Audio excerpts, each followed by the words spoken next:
जब लैलतुल क़द्र का वक्त आया, आप सल्लल्लाहु अलैहि वसल्लम अपने हुजरे मुबारक से बाहर निकले तो दो सहाबी आपस में झगड़ा कर रहे थे, एक बात पर इख्तलाफ कर रहे थे। तो आप सल्लल्लाहु अलैहि वसल्लम जब बाहर निकले, उनको देखा वो आपस में झगड़ा कर रहे थे। आपने फरमाया कि मुझे ये बात बताई गई थी कि लैलतुल क़द्र कब है, मैं वो आपको बताने के लिए बाहर निकला।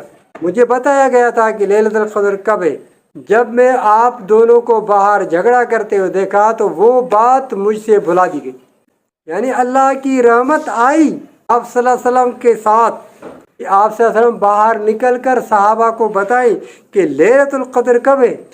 आप सल्लल्लाहु अलैहि वसल्लम बाहर निकले, दो सहाबी आपस में लड़ रहे हैं, इख्तलाफ चल रहा है। आपने फरमाया कि लैलतुल क़द्र का बताना मुझसे भुला दिया गया।